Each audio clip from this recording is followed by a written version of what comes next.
Welcome to our meditation class for daily life.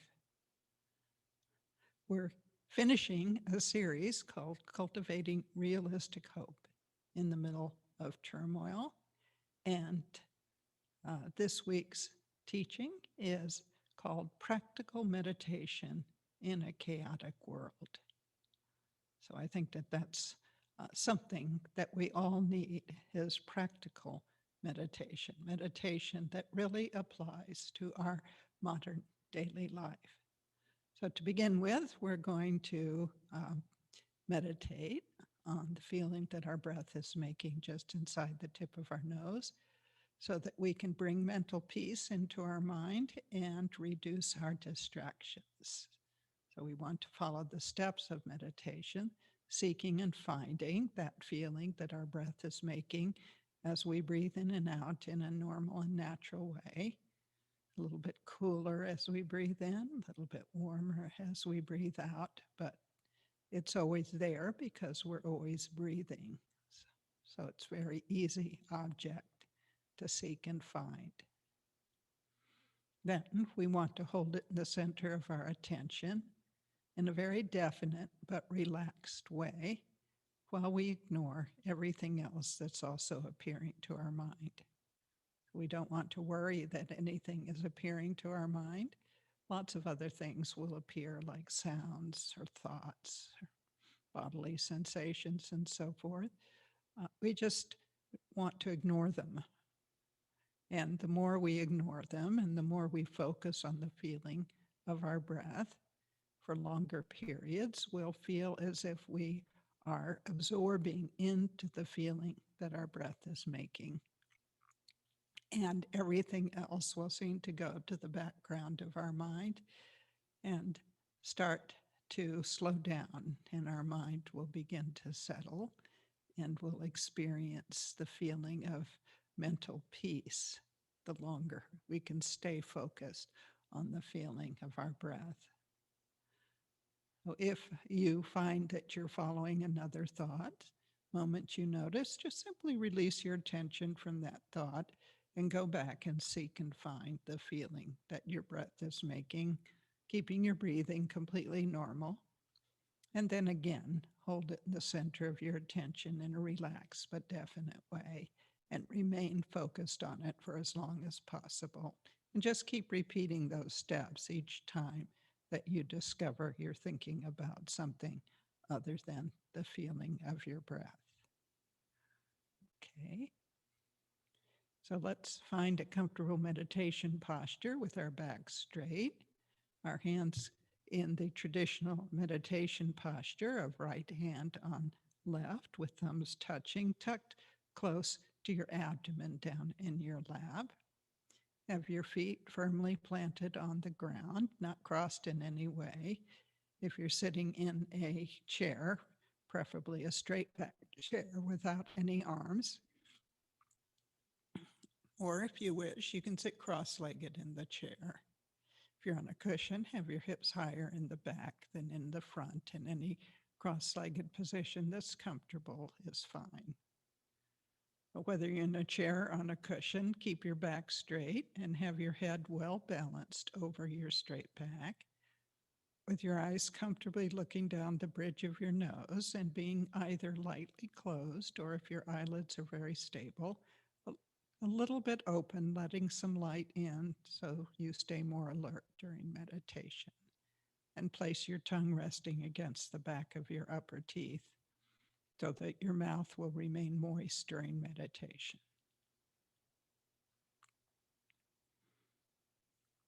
Having assumed that posture, just check your body for any points of discomfort. Make any little adjustments that will help you.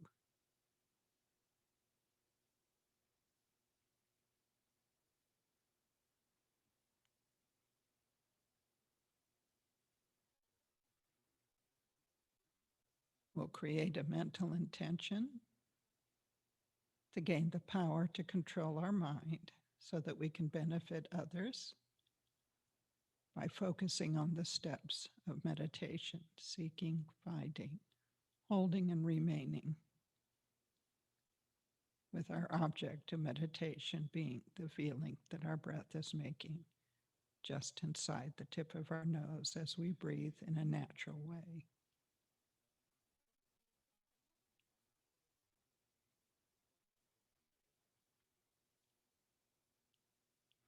Now seek and find that feeling that your breath is making by focusing on your breath and discovering the feeling as the air enters your nostrils and leaves your nostrils. And once you find that feeling, gently allow your awareness to descend to your heart center, which is in the center of your body at the level of your heart. And continue to focus on the feeling that your breath is making just inside the tip of your nose for as long as possible.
Pause for a moment to enjoy whatever greater mental peace you've been able to create.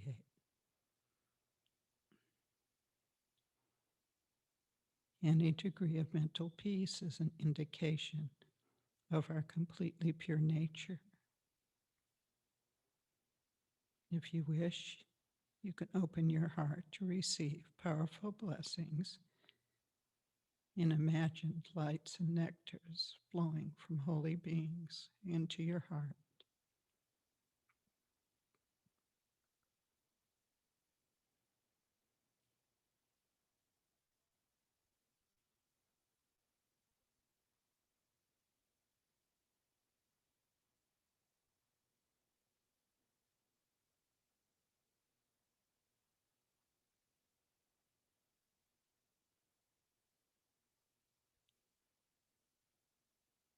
We can be so delighted in any degree of mental peace we're experiencing.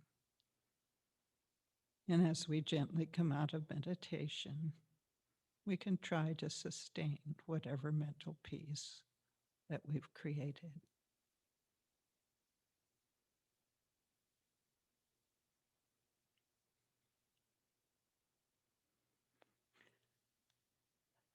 When I was thinking about this topic, practical meditation in a chaotic world, the first thing that came to my mind is a section in modern Buddhism. So I decided to teach from that section. So this is a wonderful book by Venerable Geshe Kelsang Gyaltsen Rinpoche, our lineage holder in the picture behind me.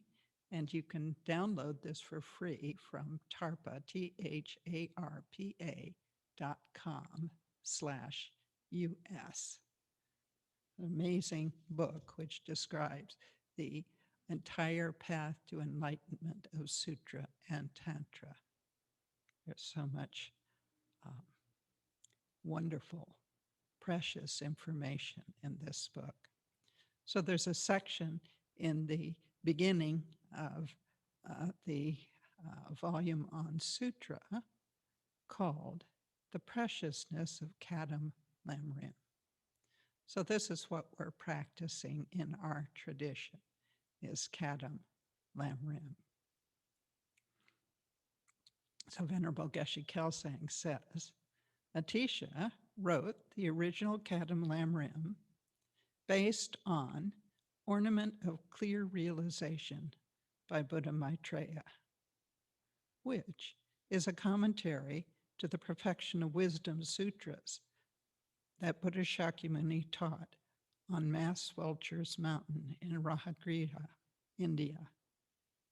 So that's important information because it's telling us that this Kadam Lamrim is completely authentic, that it is based on Buddha's teachings in the Perfection of Wisdom, and his main disciple that is considered the founder of the vast path was Maitreya, and Atisha, who lived in the 11th century and was a fully realized meditation master, combined the paths of the vast path and the profound path.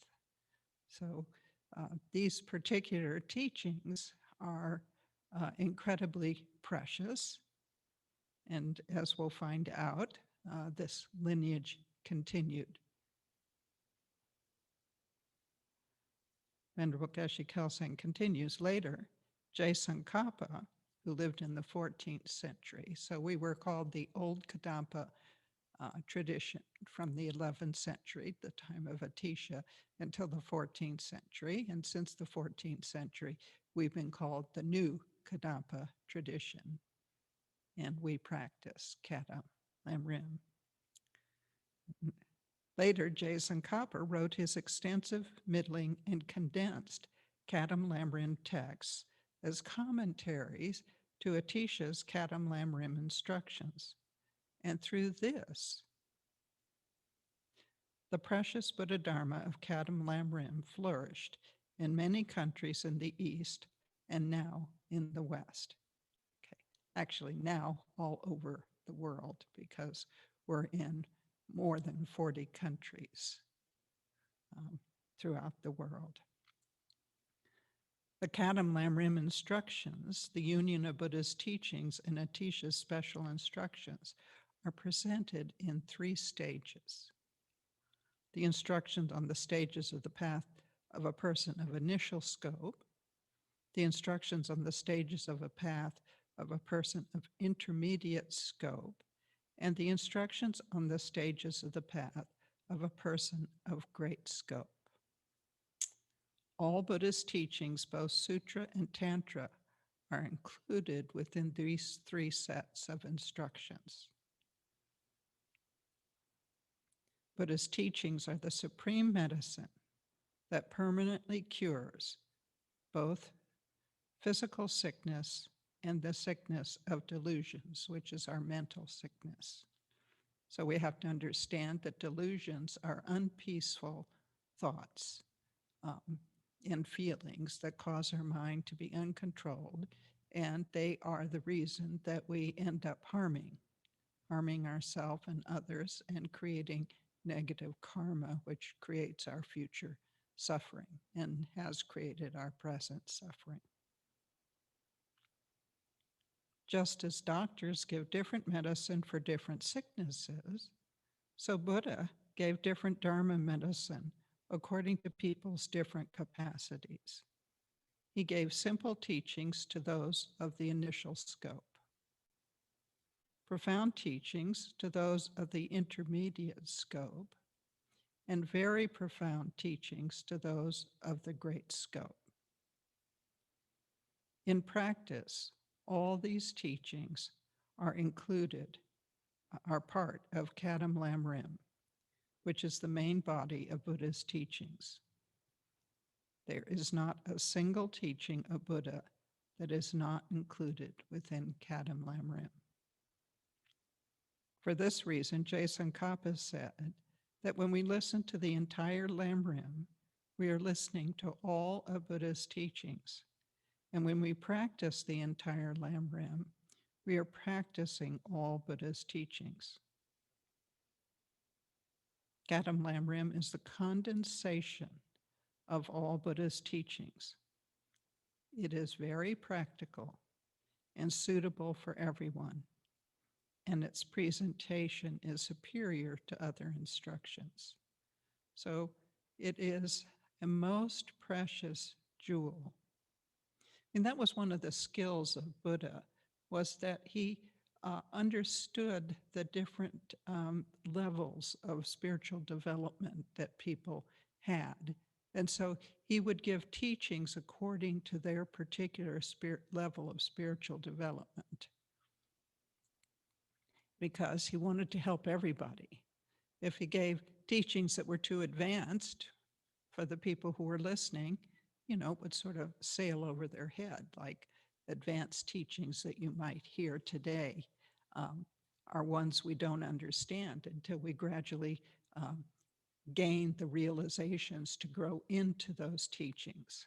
I can remember the first time that I received Highest Yoga Tantra empowerments back in, I think it was 1999. I'd only been practicing for less than a year, I think. And I went to England because my teacher said, you got to go to England, you've got to get these empowerments. And I tended to, by that time, I had a lot of faith in the tradition and in my particular teacher. So I decided, first when I heard that idea, I thought, oh, I don't want to go to England. And then I thought about it and I thought, okay, why not? Why not give it a try and see what happens? Okay. So I went to England, and it's the best decision I ever made, because for 2 weeks I saw people from all over the world, from so many different countries, getting along. I didn't hear a crossword in 2 weeks. And people were waiting in lines, and they had cold showers. I mean, the conditions were much more primitive than they are today at Manjushri. We were waiting in lines for food, for bathrooms, for showers, for teachings. and we were in dormitories with each other and so forth. Um, but it was wonderful. I got to know so many people. I could speak to people from other cultures who could speak English because, like many Americans, I only can speak one language, unfortunately. And um, it was just such an eye opener as to how world peace could come about. So after having 1 week of hearing the sutra teachings of Kadam Lamrim, then I went to receive the empowerment. I took notes and I didn't understand a thing that was going on. Venerable Geshe Kelsang gave that empowerment, and he has a rather thick accent. And so it was difficult to understand his words, but after one teaching, I caught on to that. But then the things he was saying, I didn't have any background for. So anyway, I dutifully took notes, and in those days, I had the ability to take notes very fast.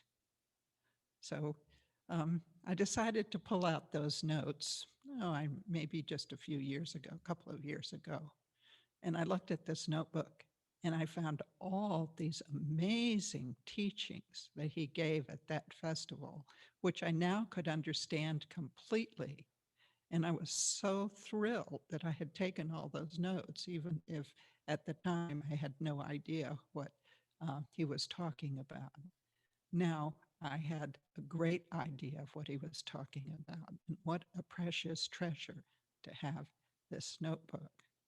So in the beginning, if you hear teachings that are sailing over your head, just take notes.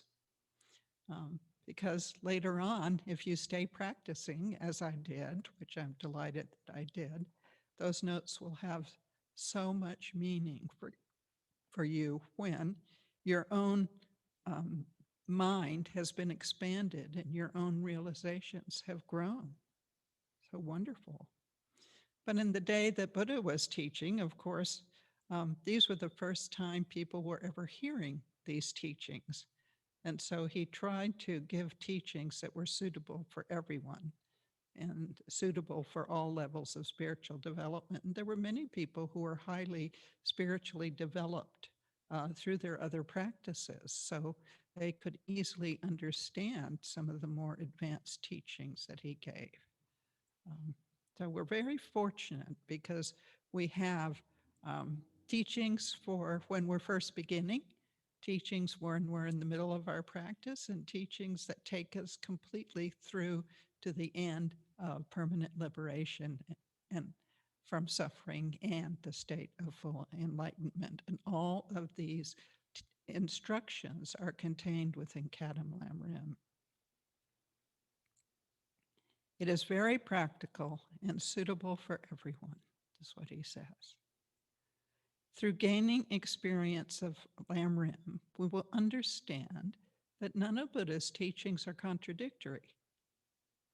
And we will put all of Buddha's teachings into practice because we have them organized in these stages of the path to enlightenment. It's very easy to put them into practice.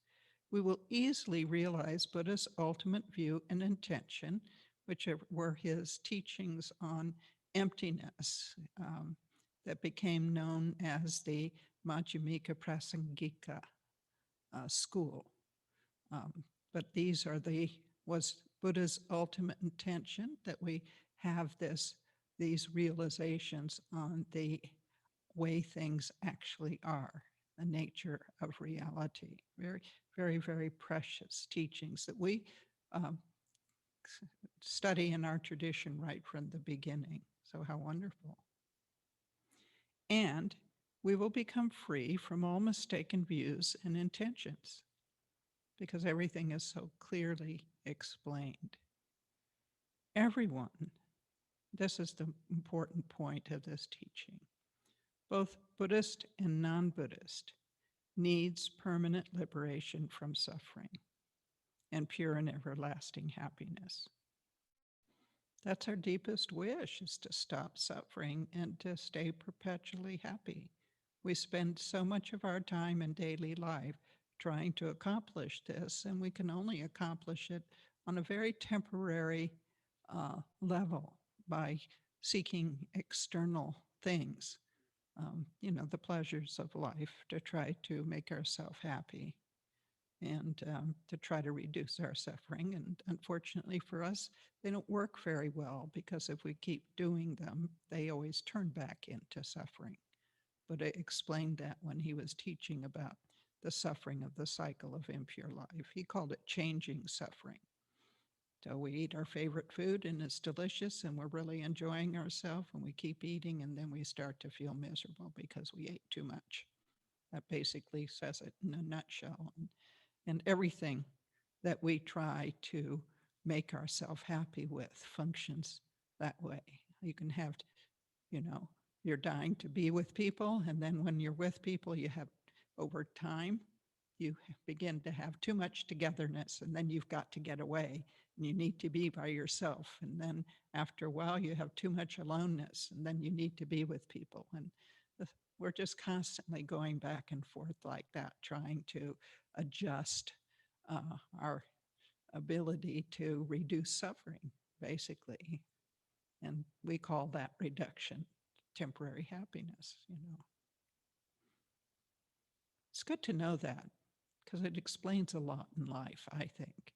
That was a big realization for me when I first met these teachings, to understand why I couldn't stay happy for longer periods of time. I hope it's really impacting your life as well. In general, he says, this wish for permanent liberation from suffering and pure and everlasting happiness will be fulfilled through Lamrim practice. Therefore, it is the real wish-fulfilling jewel.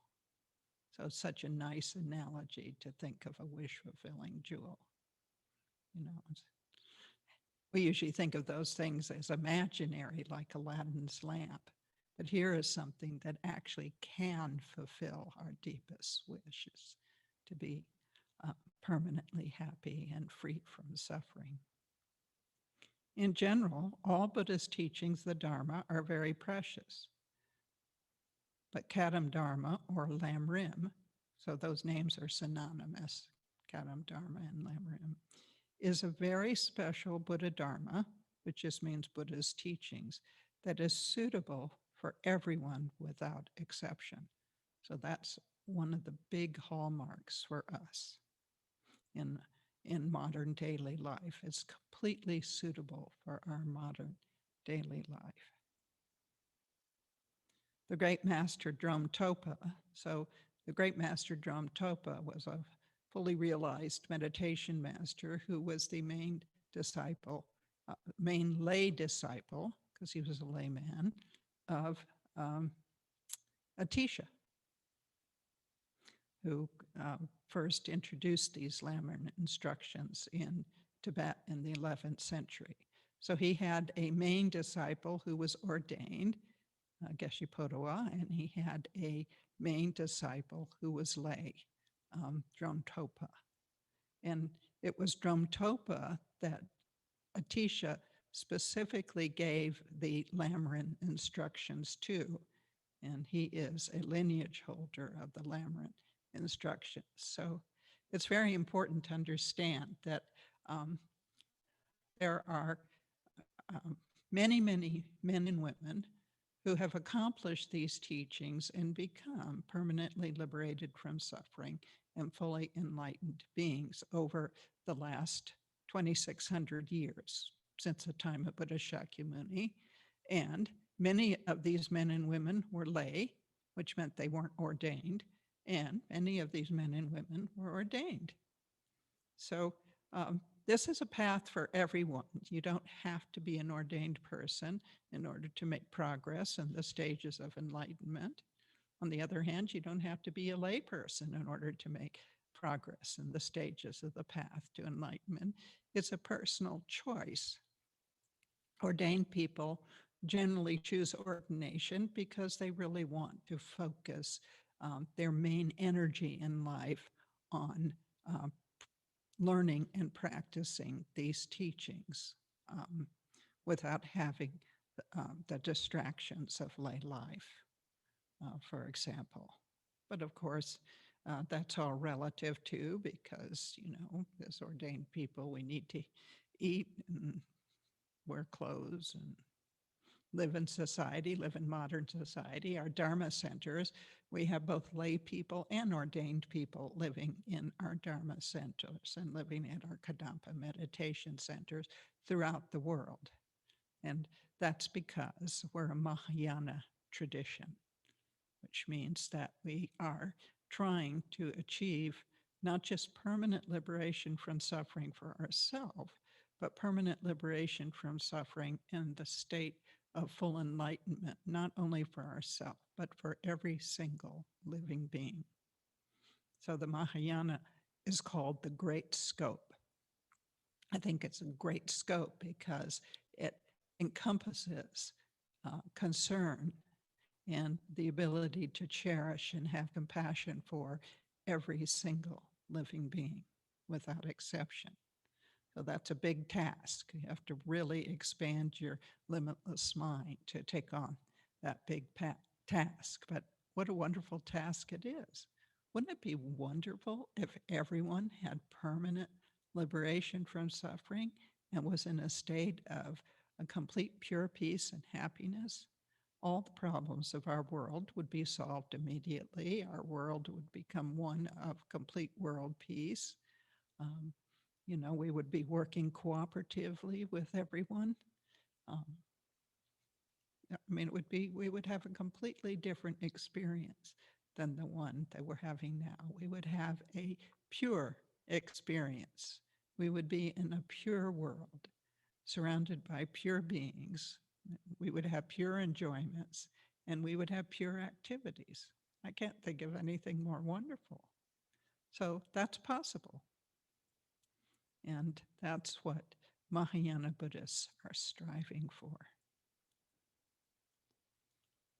So back to the book here, it says, okay, in general, all Buddhist teachings, the Dharma, are very precious, but Kadam Dharma or Lam Rim is a very special Buddha Dharma, teachings of Buddha, that is suitable for everyone without exception.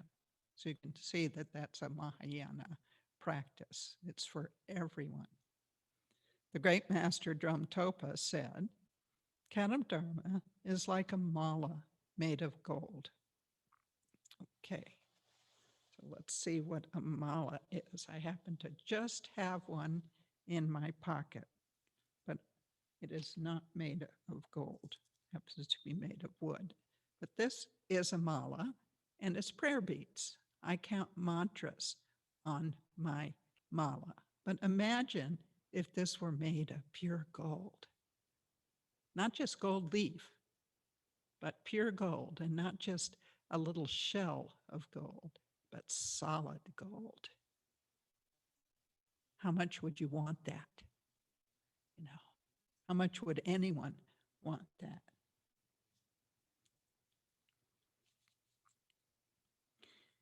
So Drumtopa was saying, Kadam Dharma is like a mala made of gold, just as everyone, even those who do not use a mala or prayer beads. So maybe you've never seen one of these before and you'd have no use for it. But if I came up to you and I said, here, would you like this mala made of gold?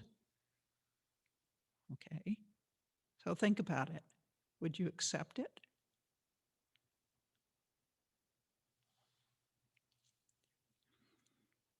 And there's no strings attached to it either. It's not like they're expecting anything in return.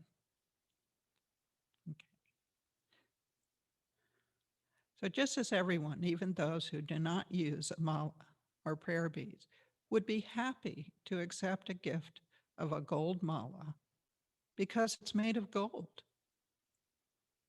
In a similar way, so this is an analogy to teach us something. It's an analogy we all understand. If someone came up to you and said, here's a gold mala and there are no strings attached, I just want to give you this very precious gift. And they put it in your hand and they disappear. After the shock, you'd be ecstatic. Wow. And you'd want to make sure it's made of pure gold. You'd check it out. You'd have it assayed. And you'd find out, yes, this is 24 karat gold. Amazing.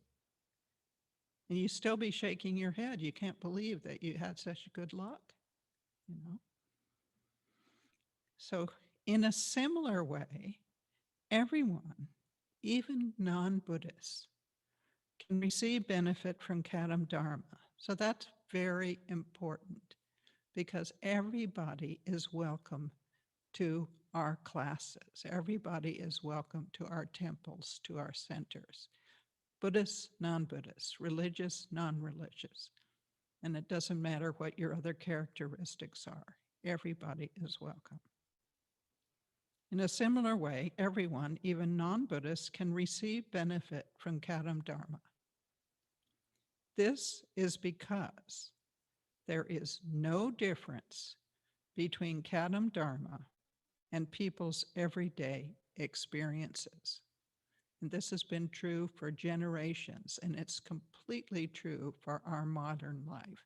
That's why we're called modern Buddhism and why the book is called Modern Buddhism. Even without studying or listening to Dharma, which is Buddha's teachings, some people often come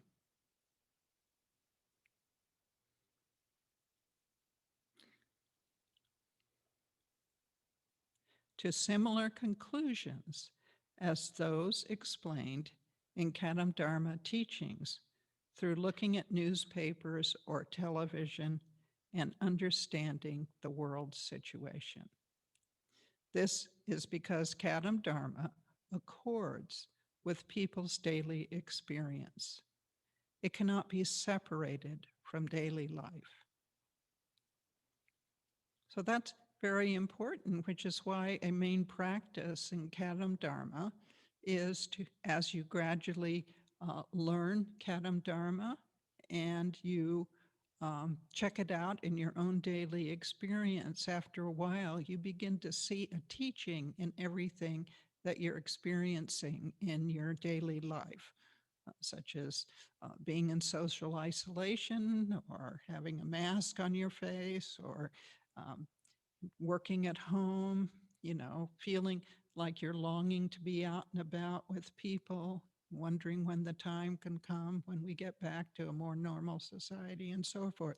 All of that can be seen as a spiritual teaching, and all of that indicates to us what spiritual practice will keep our mind peaceful and happy in the midst of whatever we're experiencing, whether it's good, bad, or neutral. There is always a teaching and always a practice which results in mental peace and happiness. And of course, we stay totally functional in terms of everything that we have to do and have to get accomplished in our modern daily life. Everyone needs it to make their lives happy and meaningful, to temporarily solve their human problems, and to enable them ultimately to find pure and everlasting happiness through controlling their anger, attachment, jealousy, and jealousy.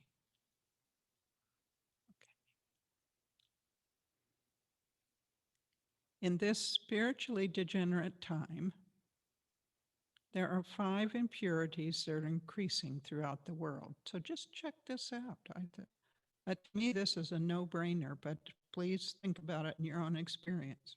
1, our environment is becoming increasingly impure because of pollution. 2, our water, air, and food are becoming increasingly impure also because of pollution. Oh, I think that's quite well documented. 3, our body is becoming increasingly impure because sickness and disease are now more prevalent. So when has there ever been a worldwide pandemic? Since 1918, for example, was a worldwide pandemic, one of our first. And then we've had some bouts of Asian flu, but we've had nothing that's been as worldwide in recent times, in modern times, or as severe as the COVID-19 pandemic. 4, and there's so much, before I do that, and there's so much more cancer that people are experiencing it.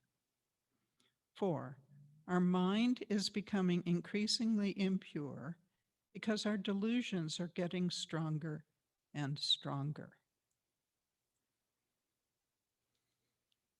So I think if you just look at the changes in our society, the changes in what is broadcast, for example, in terms of movies, TVs, live streaming, streaming services, and so forth, I think you can see how our delusions are getting stronger and stronger.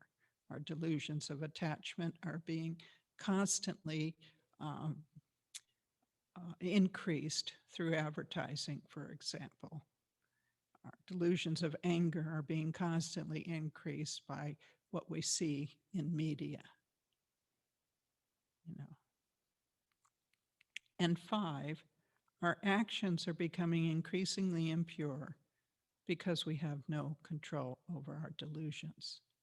So we can see all over the world the harmful actions that are occurring between people and animals, for example, and the destruction of our environment and so forth. Because of these 5 impurities, suffering, problems, and dangers are increasing everywhere. So 100 years ago, there was not the danger of nuclear bombs, for example. However,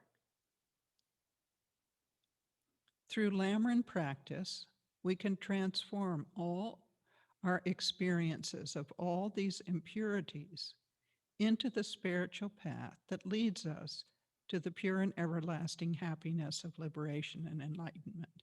In other words, that's what the Kadam stages of the path take us to. Takes us very specifically to permanent liberation from suffering in the state of full enlightenment.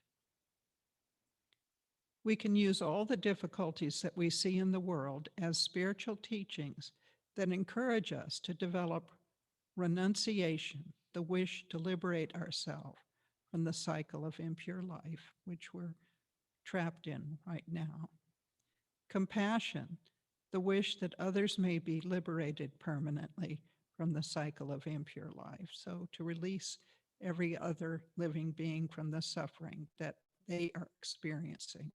So many living beings are suffering so much worse than we are, even with the various tragedies we have in our life. And the wisdom that realizes that all these impurities are the results of our non-virtuous actions. So that has to do with understanding the law of karma. How basically, when we harm, we're creating the causes for our future suffering.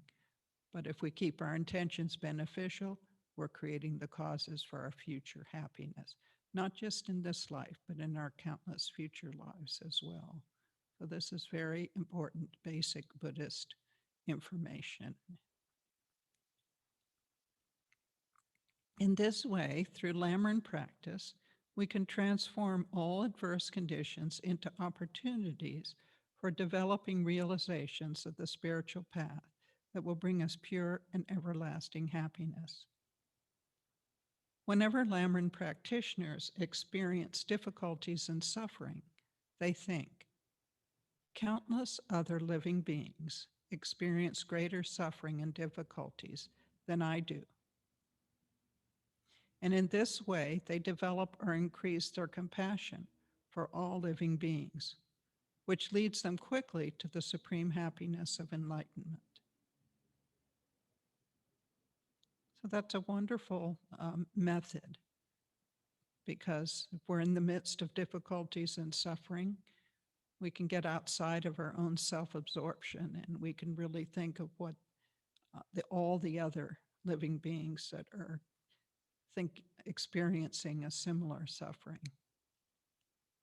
And we develop compassion for them. Just like we don't want to suffer, we don't want them to suffer.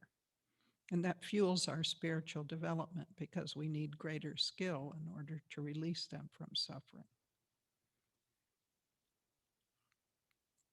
Kadam Lamrim is the supreme medicine that can permanently cure all the sufferings of sickness, aging, death, and rebirth. It is the scientific method to improve our human nature and qualities. So a scientific method is something that is repeatable. So you can probably remember some science class you took, and if you had any experiments you had to do, the teacher was looking for a specific result based on your ability to follow the instructions to get to that result. Of course, young students don't always follow the directions, and so they often don't get the result. But for those who did follow the instructions, they got the result, and then they got an A on their experiment. But this is what a scientific method does. It's something that if you have correct instructions, you will get the same result. And that's true of a spiritual scientific method as well. If you have correct instructions and you put them into practice in a sincere and pure way, as they are described, you too will get the same result. So it's a scientific method to improve our human nature and qualities. In other words, to move from having harmful thoughts and harmful actions to having beneficial thoughts and beneficial actions, and then to improve the capacity of our mind, leading us to this state of permanent liberation and lasting pure peace and happiness.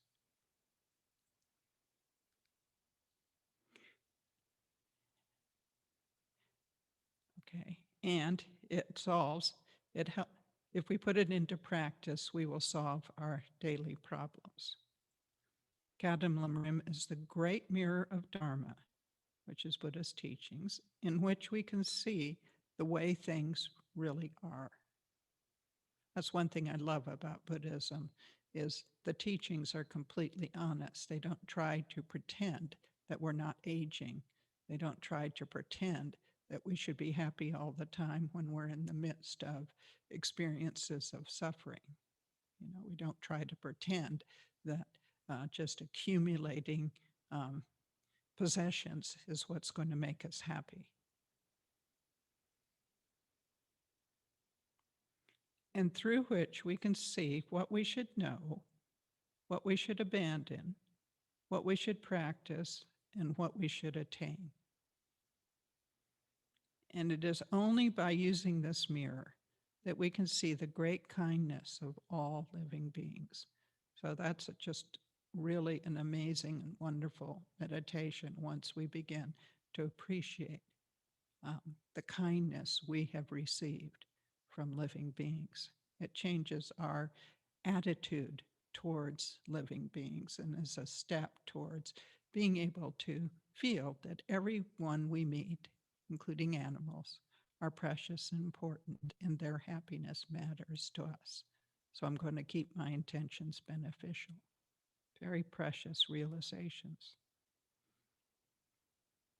Kadampa practitioners emphasize training and meditation. So what is meditation? Meditation is an action of mind whose nature is single-pointed concentration and whose function is to make the mind peaceful and calm. We want to be happy all the time, even during our dreams. How can we do this? We can do this through training in meditation. because meditation makes our mind become peaceful. And when our mind is peaceful, we are happy all the time, even if our external conditions are poor. On the other hand, when our mind is not peaceful, we are not happy, even if our external conditions are excellent. So we've all had this experience of being in wonderful conditions, external conditions, but we've gotten angry about something, so we feel miserable. And we've had the opposite experience where we've been in poor conditions, but we have, for some reason, have a happy mind and we're peaceful. So how fortunate when that happens. Since the actual method to make our mind peaceful is training in meditation, we should apply effort to training in meditation. Whenever we meditate, we are performing an action or karma that causes us to experience peace of mind in the future. From this, we can understand how meditation practice is important. The objects of our meditation, and this is very important because we're not just letting our mind wander from thought to thought, and we're not meditating on a candle flame or a sound or something like that. The objects of meditation should be those that are meaningful objects, so that through which are explained in the entire book. Okay, so that through training in meditation, we can free ourselves permanently from all the sufferings of this life and our countless future lives, and we can attain the supreme happiness of enlightenment, as Buddha showed. So an object of meditation might be the kindness of living beings, or an object of meditation might be understanding the preciousness of our human life, or an object of meditation might be that death is certain, but the time of my death is uncertain, so I may die today. So I need to make today spiritually meaningful. There's always an object that helps develop our mind and helps us to develop more and more mental peace within our mind and more understanding of what causes mental peace within our mind. So every time we meditate, we have an object. Even our first meditation, the object was a simple one, but it's a very meaningful one, which was the feeling that our breath is making just inside the tip of our nose. Because we're training ourselves how to meditate with that meditation, and it accomplishes the results of meditation, which is to allow our mind to become more peaceful. And then with that peaceful feeling, we have a much better opportunity to benefit others. How wonderful.